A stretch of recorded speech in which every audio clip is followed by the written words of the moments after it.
I used to be the wife of a millionaire CEO. I once believed that love and sacrifice were enough to keep a family together.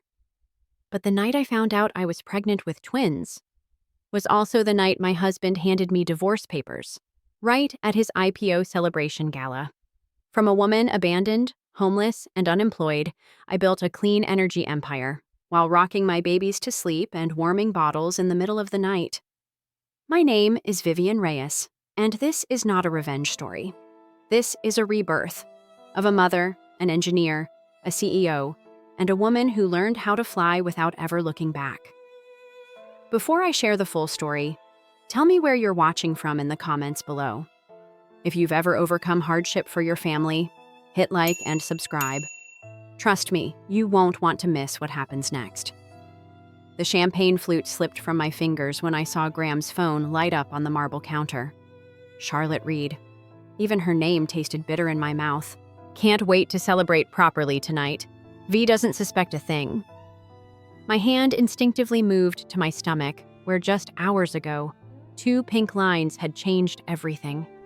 The IPO gala swirled around me, Chicago's elite toasting my husband's success, while I stood frozen, watching my life crumble in real time. Graham appeared beside me, his practiced CEO smile gleaming.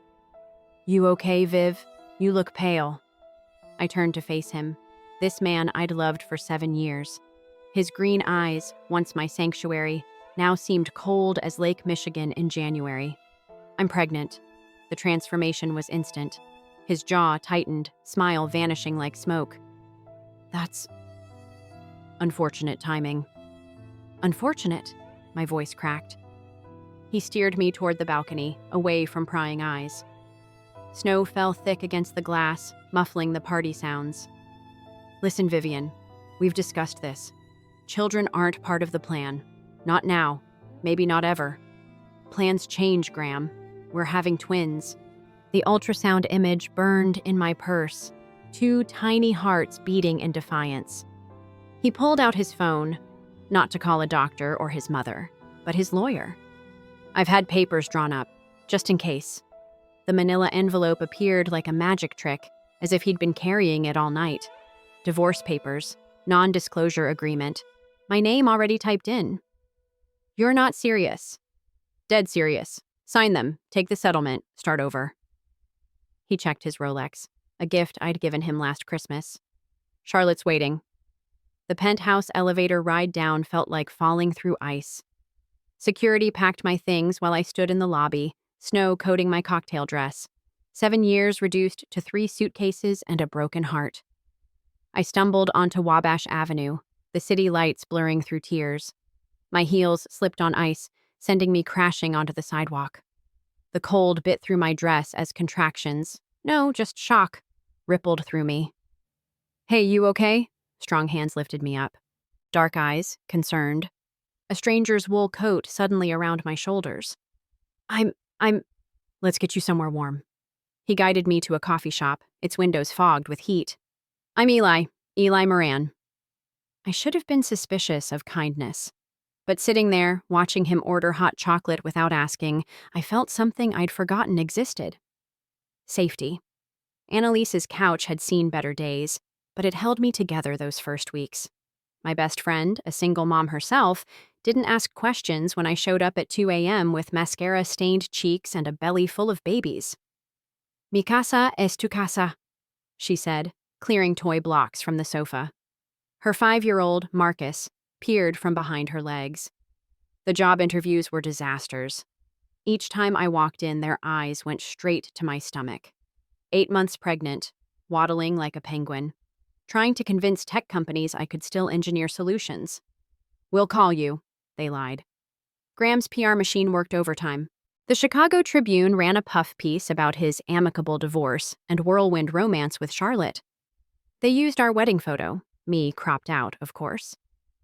Vivian Reyes proved unable to support her husband's vision, one source claimed. Unable. The word followed me like a shadow. Labor came early, triggered by stress and malnutrition. The public hospital smelled like bleach and desperation. No private suite, no birth photographer, No Graham pacing outside.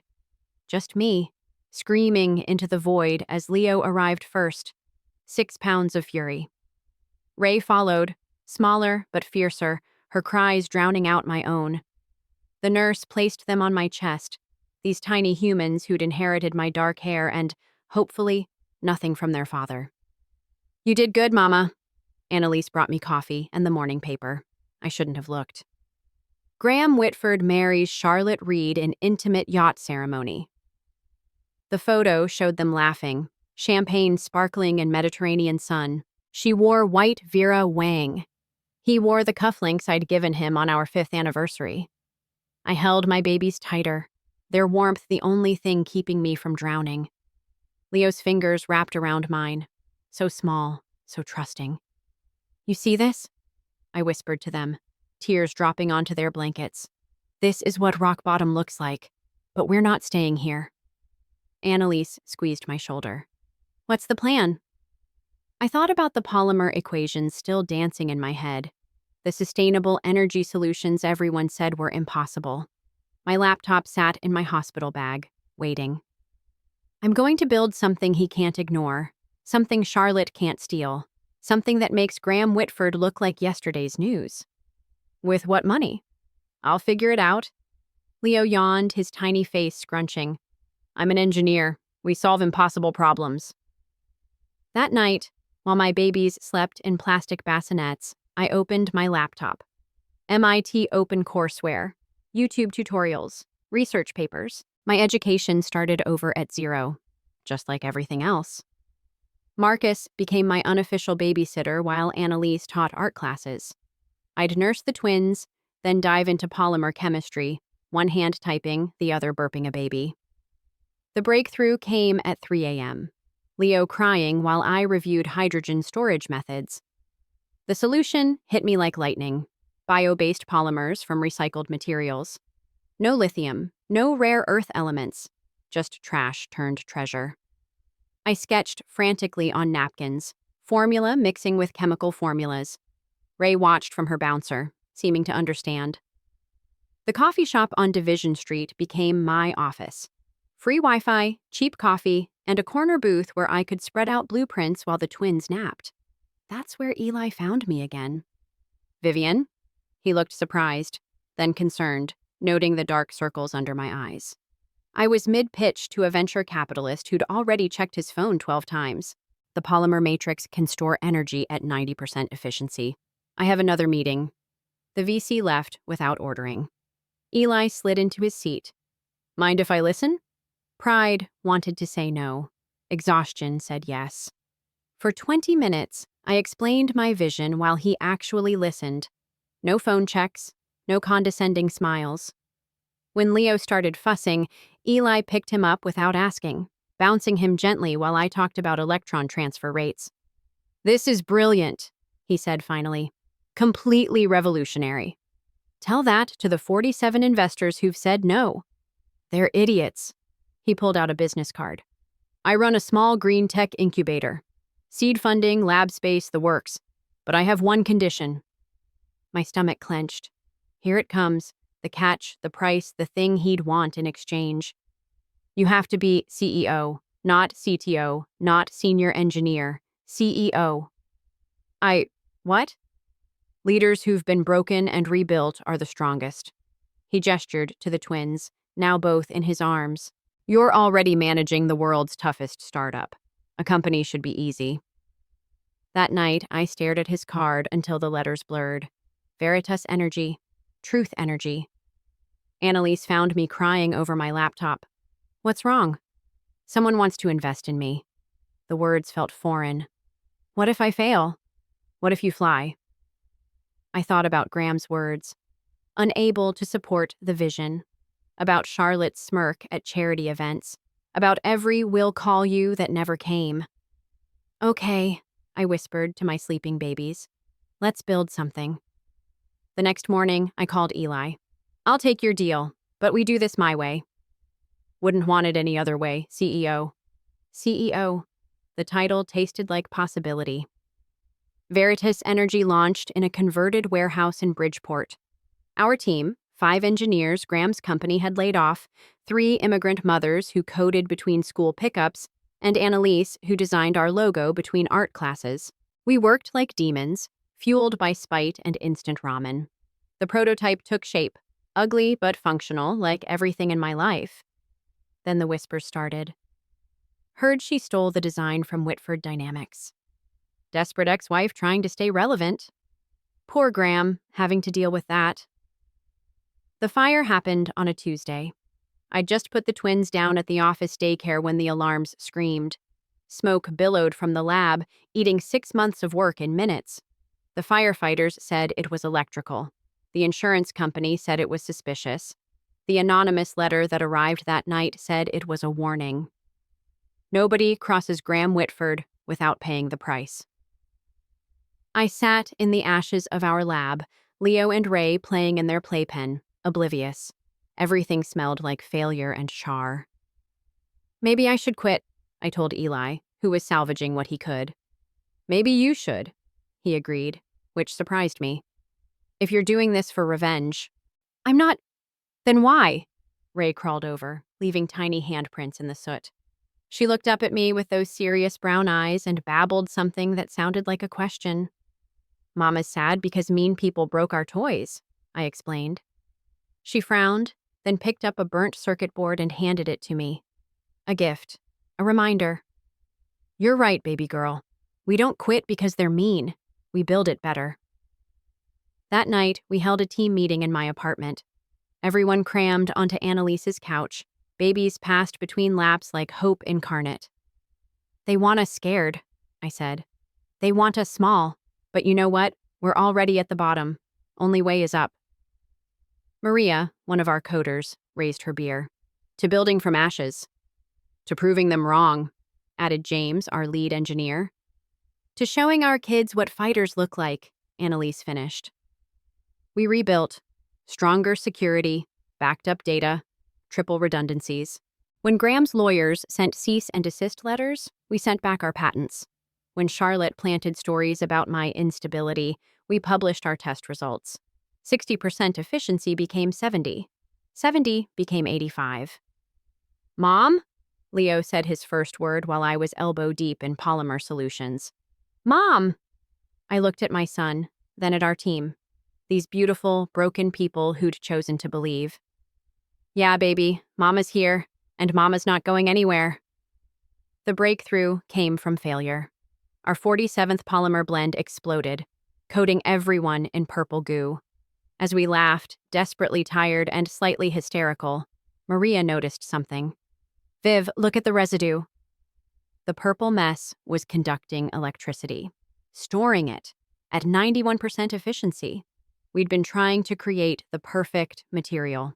Instead, we'd accidentally created it from literal garbage, recycled bottles and agricultural waste.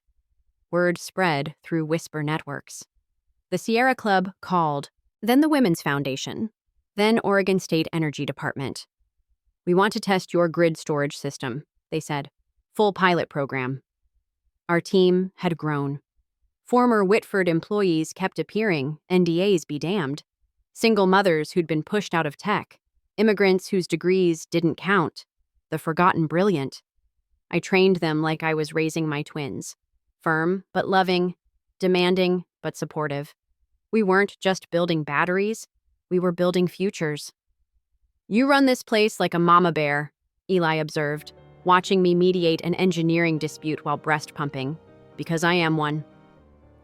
Graham's buyout offer arrived on Leo and Ray's second birthday. $10 million. Enough to disappear, start fresh, never worry about money again. I used it as scratch paper for Ray's finger painting. The counteroffer came next day, $20 million. That became Leo's drawing canvas. $30 million, final offer. I framed that one. Hung it in our office bathroom, right above the toilet. Graham showed up himself after that, Charlotte in tow.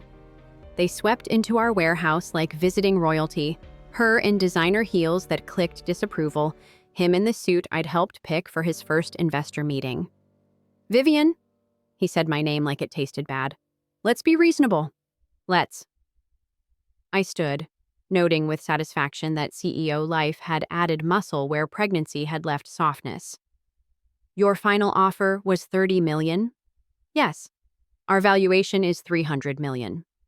I smiled at Charlotte's sharp intake of breath. But you can't afford us. You're making a mistake, Charlotte interjected. Graham's just trying to help you. Like he helped me when I was pregnant? Like he helped when I was homeless? Like he helped when someone burned down my lab? Graham's face went pale. I didn't. I know. And I did. He was too careful for arson. But he'd created the environment where others would do it for him. You're not worth the accusation. They left in a fury of threats and heel clicks. Eli found me after, shaking in the bathroom. You okay? I just told Graham Whitford no. How did it feel? I thought about it. Really considered the weight lifting from my chest, the way my spine had straightened. Like flying? The National Green Power Forum invitation came on quality cardstock. Atlanta, December. Every major player in renewable energy would attend, including Graham. You don't have to go, Eli said, but we both knew I did. I chose my armor carefully. White suit, color of new beginnings, hair in a power bun. The shoes I'd bought with my first Veritas paycheck. And my secret weapons, Leo and Ray, in matching outfits Annalise had designed. The conference hall buzzed with old money and older ideas. Graham commanded the main stage, Charlotte beside him, presenting Whitford Dynamics' revolutionary green initiative. I recognized half the slides. My old work repackaged. Mama, why is that man using your pictures? Ray whispered, loud enough to carry. Heads turned. Graham spotted me, his confidence faltering for just a second. Then it was our turn. I walked on stage holding my children's hands. The crowd murmured, "Who brings kids to a keynote? A mother who built an empire during nap time, that's who." Good afternoon. I'm Vivian Reyes, CEO of Veritas Energy. These are my co-founders, Leo and Ray. Nervous laughter. Then silence as I began. I told them about building batteries from trash, about 91% efficiency achieved by mothers between diaper changes, about how the forgotten brilliant could out-innovate any traditional lab. Then I dropped the bomb. Today, Veritas Energy announces our merger with Terra Solutions, BrightPath Tech, and Renewable Futures, Inc. Together, we're bidding for the full $20 billion federal contract. Graham stood up. This is ridiculous. She's my ex-wife trying to what? I asked calmly. Build better technology? Create more jobs? Prove that being abandoned doesn't mean being defeated? He played his last card, a video from college, edited to make me look unstable. Old party footage, cherry-picked and spliced. Eli stood from the audience. Interesting edit, Mr. Whitford. Here's the original.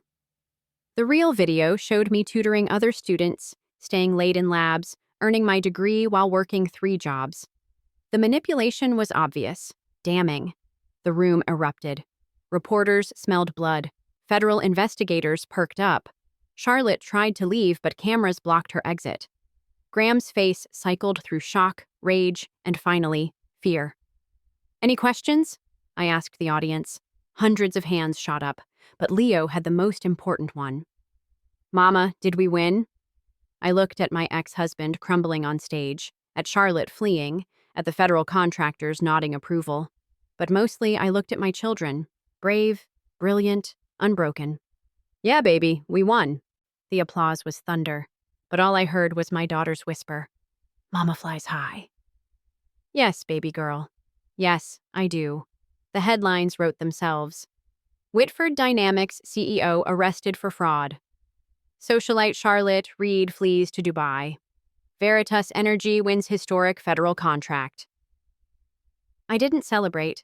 Instead, I took the twins to the park, pushing them on swings while my phone exploded with congratulations.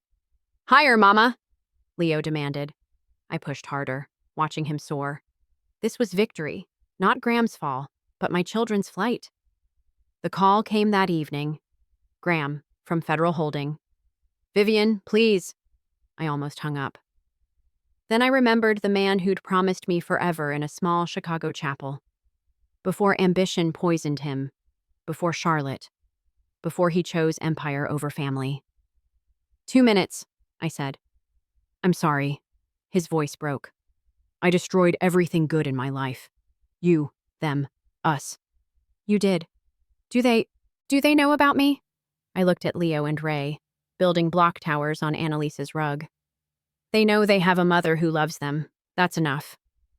I'm going to prison. I know. Could you send pictures sometimes, just so I can see them grow? The old me would have said no. The bitter me, the broken me. But the CEO me, the mother me, the woman who'd learned to fly, she understood that hatred was just another chain.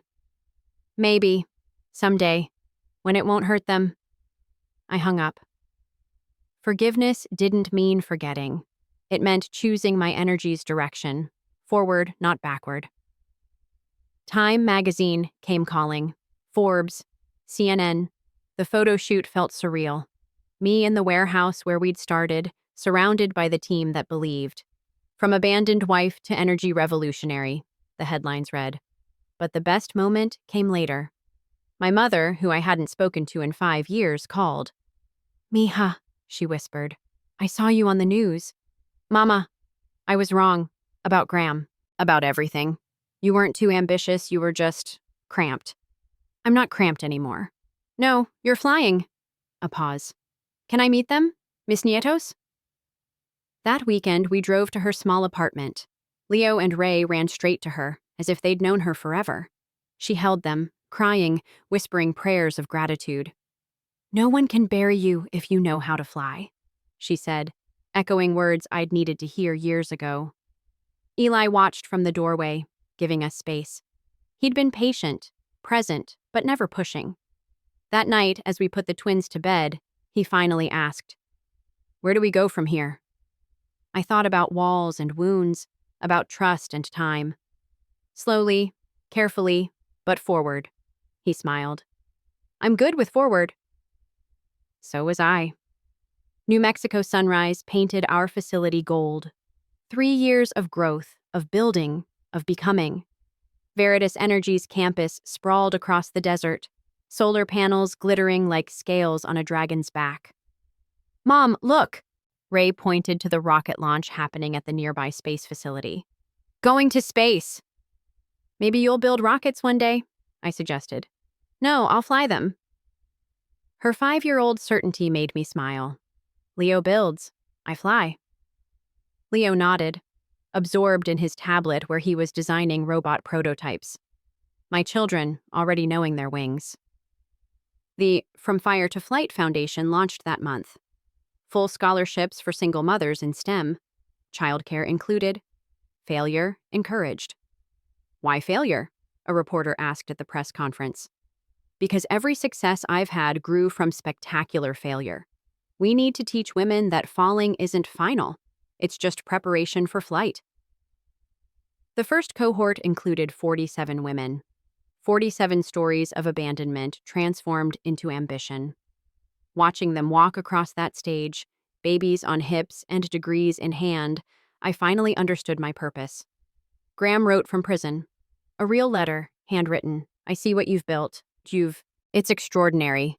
I'm not asking for forgiveness. I know I destroyed that right. Just wanted you to know, you were always the visionary. I was just too blind to see it. I didn't respond, but I did send a photo of the twins at their kindergarten graduation. A kindness for the stranger he'd become. Eli and I married quietly, desert stars, our only witnesses to life. No grand gestures, no fairy tale, just 2 people who'd learned to build love from ashes. You sure about this? He asked as we exchanged rings. I come with a complicated ex-husband story. I come with a renewable energy empire and trust issues, I countered. We're even. The foundation grew, the company expanded, but the real victory lived in smaller moments. Ray teaching younger kids to climb the jungle gym. If you fall, you just try a different way up. Leo debugging code while explaining to his stuffed dinosaur. Mistakes help us learn, Rex. My mother moving to New Mexico, becoming the grandmother my children deserved. Annalise opening her own art therapy studio, funded by Veritas' community program. The women we'd helped, sending pictures of their own flights, new jobs, new homes, new hope. Standing in my office, Watching the sun set over our solar fields, I no longer thought about Graham or Charlotte or the penthouse I had lost. Those were gravity's chains, long since broken. You ready for the Mars Project briefing? I asked, like me. Ready to fly higher? He grinned. Always. I wasn't building an empire for revenge anymore. I was building it so no one would have to beg for the chance to exist, create, soar. And this time, without looking back. Not because I'd forgotten where I came from, because I finally knew where I was going. Don't let pain define you. Sometimes it's when we're pushed into the darkest depths that we learn how to fly. No matter who left you behind, no matter who said you weren't enough, remember this: you can rise from the ashes and soar higher than ever before. If you believe your greatest strength lies within you, share this story to inspire someone who needs hope today.